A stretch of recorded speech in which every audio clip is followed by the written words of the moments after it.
रामू नाम का एक सीधा साधा गरीब किसान रहता था। उसका हर काम भगवान भरोसे चलता था।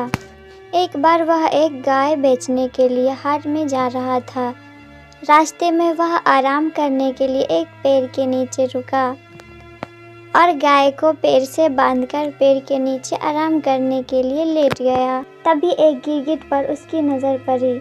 गिरगिट ने अपने स्वभाव के अनुसार अपनी मुंडी ऊंची नीची करने लगा। रामू ने समझा कि यह मेरे मन की बात को ताड़ गया है और यह गाय खरीदना चाहता है। यही सोचकर उसने गिरगिट से कहा, क्यों रे, क्या है? गिरगिट ने अपने स्वभाव के अनुसार मुंडी फिर हिलाई। रामू ने अर्थ लगाया कि यह गाय लेने का इशारा कर रहा है। रामू बोला, गाय लेगा, 30 रुपए की है। गिरगिट ने फिर मुंडी हिलाई। रामू समझा कि यह हाँ कह रहा है। रामू ने सोचा कि हाट बाजार में कहाँ भटकता रहूँगा, गाय इससे ही बेच देता हूँ। रामू ने पूछा, आज रुपए देगा या कल? गिरगिट ने फिर मुंडी हिलाई। उसने जो समझा वह यह था, अच्छा कल देगा, चलो कोई बात नहीं भाई, कल दे देना। फिर वह गाय को वहीं छोड़कर घर की तरफ लौट आया। रामू घर आया तो उसकी पत्नी ने पूछा, क्या गाय बेच आए? कितने रुपए में बिकी? लाओ पैसे दे दो। इतने प्रश्नों के उत्तर में रामू ने कहा, एक गिरगिट को 30 रुपए में बेच दी है, पैसे कल देगा। उसकी पत्नी ने पूरी बात सुनी तो वह तंग रह गई। वह बोली, तुम पागल तो नहीं हो कहीं गिरगिट भी गाय खरीदते हैं और वह पैसे कैसे देगा? घर के दूसरे लोगों को जब मालूम पड़ा तो उन्होंने उसे खूब घड़ी गोटी सुनाई। फिर गांव में जिसे पता लगा वह सभी उसकी हंसी उड़ाने लगे, लेकिन रामू पर किसी भी बात का कुछ असर नहीं पड़ा। दूसरा दिन सूरज निकलते ही वह घर से निकल पड़ा। रामू ने जब उस पेड़ के पास जाकर देखा, उससे ना तो कोई गाय दिखाई दी, ना ही गिरगिट। उसने सोचा कि गिरगिट कहीं घूमने फिरने गया होगा, चलो आसपास घूमकर देखते हैं। थोड़ी देर बाद उसने देखा कि एक झाड़ी के नीचे बैठा गिरगिट अपनी मुंडी हिला रहा था। देखते ही रामू बोला, लारे मेरे पैसे दे। फिर रामू ने उसकी ओर हाथ बढ़ाया तो गिरगिट पीछे सरका।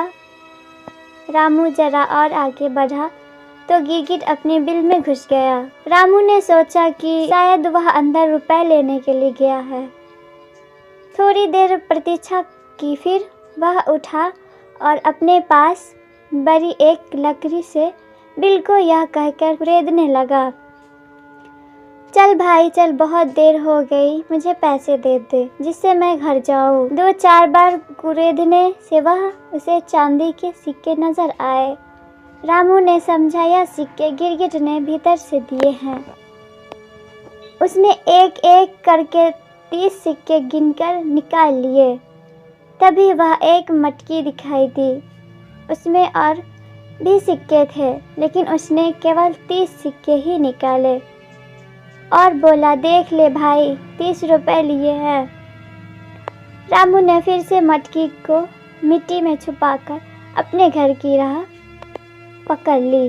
घर जाकर सिक्कों को अपनी पत्नी को देते हुए उसने सारा किस्सा अपनी पत्नी को सुनाया।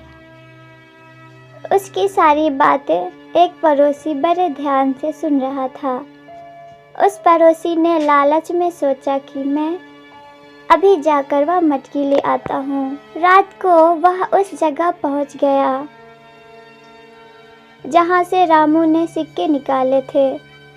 उसने धीरे धीरे उस जगह की मिट्टी को हटाया तो वहाँ उसे एक मटकी दिखाई दी। मटकी के अंदर जब उसने देखा तो उसमें उसे बहुत सारे बिच्छू दिखाई दिए। जैसे तैसे रामू के पड़ोसी ने मटकी को ढका। फिर सोचने लगा, रामू ने मुझे धोखा दिया है और झूठ बोला है। यह कहाँ सिक्के हैं? उससे बदला लेना चाहिए। या मटकी उसके घर के छत पर से उसके ऊपर डाल देनी चाहिए। जब बिच्छू काटेंगे तो बचाव झूठ बोलना भूल जाएगा। यही सोचकर उसने मटकी का मुंह अच्छी तरह बांध और घर की ओर चल पड़ा। घर पहुंचने के बाद उसने रामू की छत की खपरेल को हटाकर मटकी का मुंह खोलकर बिच्छुओं को उड़ेल दिया और फिर चुपचाप घर चला गया। इधर रामू के ऊपर चांदी के सिक्के टपाटप गिर रहे थे। उसकी आँख खुल गई। उसने पत्नी को जगाया और बोला, देख, भगवान ऊपर वाला जब भी देता है तो छप्पर फाड़ कर देता है। शिक्षा भगवान उतना ही देता है जितना हमारी किस्मत में होता है। इसीलिए लालच नहीं करना चाहिए और परिश्रम करते रहना चाहिए। आज की ये कहानी आपको कैसी लगी हमें कमेंट करके ज़रूर बताएं। और कहानी पसंद आई हो तो वीडियो को लाइक कर दें। और अभी तक अगर आपने इस चैनल को सब्सक्राइब नहीं किया है तो सब्सक्राइब कर लें और घंटी के बटन को दबाकर ऑल पर सेलेक्ट कर लें ताकि आपको सभी वीडियो की नोटिफिकेशन मिलती रहे, क्योंकि इस चैनल पर आपको रोज़ एक नई कहानी सुनने को मिलेगी। दोस्तों, आपसे एक रिक्वेस्ट है, मेरा ये चैनल अभी नया है इसलिए हमें आपके सपोर्ट की ज़रूरत है। मुझे सपोर्ट करने के लिए मेरे चैनल को ज़रूर सब्सक्राइब कर लें। धन्यवाद।